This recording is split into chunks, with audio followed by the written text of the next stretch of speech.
It is time, past time, to put this Cole Kmet trade speculation and ideas to bed once and for all.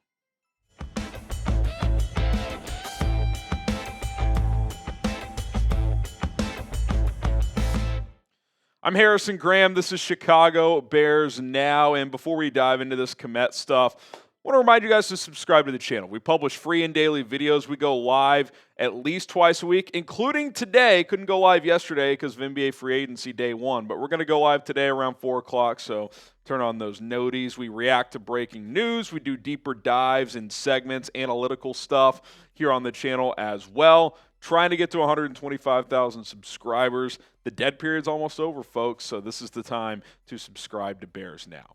All right, it's really just getting annoying at this point. And look, I get it. It's June. It's July. I speculate on rumors all the time. Like, I get it to an extent. But this idea that the Bears are going to trade Cole Kmet, and every time a team needs a tight end pops up, oh, go get Cole Kmet. It's just not going to happen. It shouldn't happen. There's really no logic to it whatsoever. Like, I get like these national like aggregators and stuff who are like, oh, well, the Bears drafted Colston Loveland. The team could go get Cole Kmet. Like, okay, it's one thing for some guy writing for SB Nation who's living in, New York or something to throw that on some list. Totally understandable. But when I see people on Bears Twitter who are like, yeah, like trade Cole Kmet to the Dolphins, like they are not trading Cole Kmet. It is not going to happen. Could it happen a year from now? Absolutely. But we are going to go through all the reasons why it is not going to happen right now, barring something unforeseen. And I'll put my hand up right now. If this happens before week one, I'll be the first one to come on this show and be like, I didn't see this coming. I was wrong. Have no problem admitting when I'm wrong, but this just isn't going to happen. And the latest example of this was yesterday when the Steelers-Dolphins trade goes down and Jonnu Smith goes to Pittsburgh, leaving Miami in shambles at the tight end position. What do I see on Bears Twitter? We should go trade Cole Kmet. Maybe we can get like Devon Achane back. It's like, what?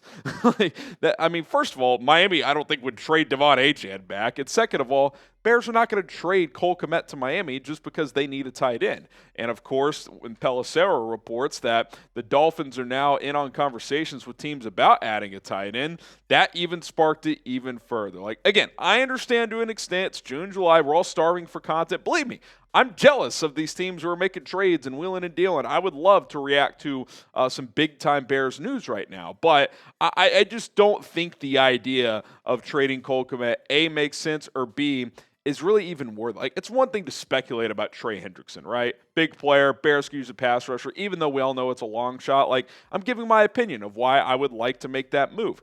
This just, not only is it not going to happen, it doesn't even make sense to happen. Like, trading for Trey Hendrickson makes sense because you need a pass rusher. So that's just what I'll say about that. Okay, let's get into really the nuts and bolts of why they are not going to trade Cole Kmet. Number one, the Bears and Kmet are on the same page.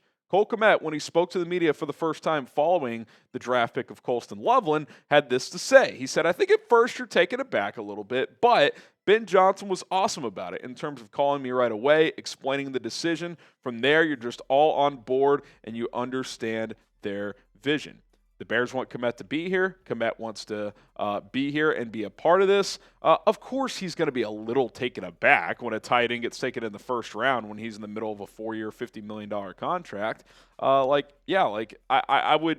would be concerned if he didn't feel anything at all. But Ben Johnson, being the professional that he is, and everything up to this point would suggest that's been the case, called him immediately and like, hey, man, we just drafted a tight end. Here's our vision for him. Here's our vision with you. We want to use both of you guys. Awesome. Full steam ahead. Number two, building off of that, Johnson's desire to run 12 personnel. Again, what is 12 personnel? 2 tight end sets with 2 receivers and 1 running back. The Lions ran that a lot under Ben Johnson. And by the way, they did it with a lesser tight end too. So like, even if you view this as a 1A, 1B, like you don't think he's chomping at the bit to do that with even better pairing of tight ends? I think he is. Cole Kmet saying this about playing with Colston Loveland. He said, you understand there's going to be areas where we complement each other. Then there's obviously, just like any other position room, there's going to be areas where we compete for things. That's football. That's how it should be. I'm excited about it. I'm excited to not only push him, but then for him to push me. We're going to make each other better. I think the goal with it is to become the best 12 personnel tandem in the league and see where we can take it from there. We've talked about this. We talked about it when the Bears hired Ben Johnson. We've mentioned it multiple times since. Ben Johnson likes 12 personnel a lot. Again, 2 tight end sets with 2 receivers and 1 running back on the field. The Lions did that 32.2% of the time last year. So basically 1 out of every 3 snaps, they ran 12 personnel with 2 tight ends on the field. That was 3rd most in the NFL. You think Ben Johnson wants to do that with Colston Loveland and Cole Kmet, or Colston Loveland and Jonnu Smith? I'm guessing Colston Loveland and Cole Kmet. Maybe I'm wrong, but I feel pretty confident in that thought process. Number 3, Colston Loveland has yet to practice, and as at least of filming this, from what we know public knowledge-wise, has yet to be cleared. They drafted him rehabbing from a shoulder surgery. And Ben Johnson said at the end of OTAs, like, we're hopeful he's ready to go for the start of training camp. Colston says he expects to be ready, but we don't know if he is going to be. He's coming off a shoulder injury. I saw Colston say at the podium, he looks a little thin. Like, he's even once he's fully clear, he's going to have to bulk up a little bit. And by the way, let's say he's fully ready to go. No setbacks whatsoever. He's still a rookie. He's going to have to catch up a lot. And this is an offense that isn't just like you pick it up like that. And tight ends in general, they have a bigger learning curve than other skill positions. Why? Because they have to learn everything. They have to learn the route combinations. They have to learn the blocking assignments. Receivers, sure, there's certain like run blocking things, but it's like on a play that's like 15 words long, they only have to listen to like 2 words of it because they know, okay, pass play, I'm running an out and up on this play. There you go. Like it really is a lot easier to come into the league as a receiver or a running back than it is as a tight end. So even if he's full go, he's still a rookie, has some catching up to do. Couple more to get to, but I want to remind you guys, we got FGB shirts. FGB. Pick one up today, chatsports.com/FGB. If you don't know what it stands for, it's F Green Bay. You guys know the drill. Links in the comments and the description. Get your t-shirts today, chatsports.com/FGB.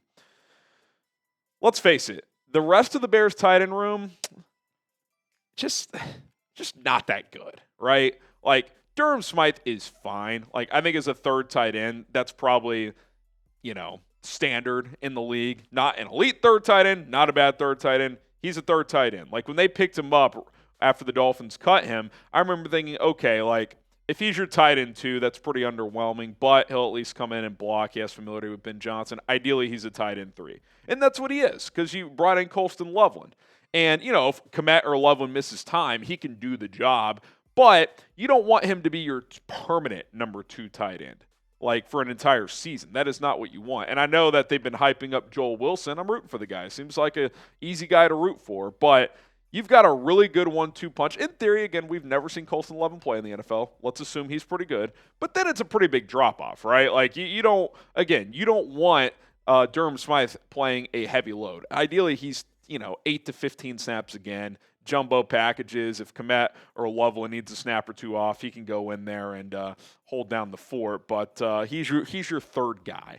The rest of that room is pretty underwhelming. Smythe is a veteran, but the arrow's probably pointing down. Joel Wilson's never really played. He's had some injuries early in his career. And then you got guys like Steven Carlson, who's like a practice squad player. So, yeah, I love the 1-2 punch, but let's not act like the depth is just unbelievable here. And then lastly, and I think most importantly, to be honest, the Bears want to win, and they want to win right now. They're not trying to win 3 years from now. Of course, they also want to win 3 years from now, but this is year 4 of Ryan Poles as the GM. Just because this is a rare situation where you have a first-year head coach and there's expectations to win right now. Doesn't mean you got to win a Super Bowl, but you want to make the playoffs this year. That's what you're trying to do. And I know that's every team's goal every year, but it's an achievable one. And trading one of your, 10 or 12 best players, maybe higher, doesn't help you achieve that. Now, everyone has a price. If some team went crazy and offered you a first-round pick for Cole Kmet, of course you would probably take it. You might even take a second-round pick, but I would assume Kmet would fetch a 3rd or a 4th. I'm not trading that in a year where I'm trying to win, and I'm trying to win right now. Trading Cole Kmet makes you worse in 2025 unless there's some player trade that I can't foresee. I know that, when the Hendrickson stuff was hot, people were like, trade Cole and a day 2 pick for Trey Hendrickson. Why would the Bengals do that? Again, if they want to do that, okay, you can talk me into it. But trading Cole Kmet doesn't help you. It doesn't help Caleb Williams. It doesn't help this offense. It doesn't help the tight end room. It doesn't help Colston Loveland. Colston Loveland is going to soak up information from Cole Kmet by competing with him, learning under him. Again, I've said it. A year from now, totally different story. If Lovelin hits the ground running, has an awesome year, and they want to trade Cole Kmet for a defensive piece or just to clear some cap a year from now, I can hear that discussion. But right now, there's just really no logic to it, and I just broke down all the reasons why that's the case. Would you trade Cole Kmet? Maybe you think I'm an idiot. Maybe I am. I'm just a guy who talks on YouTube about the Bears. Type T for trade or K for keep.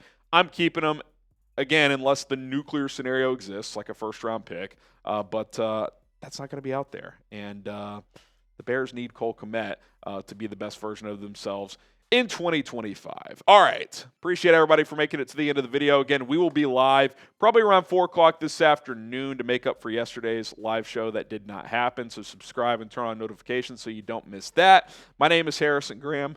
Oh, wow, voice crack. Harrison Graham. It's time to get out of here. Bear down.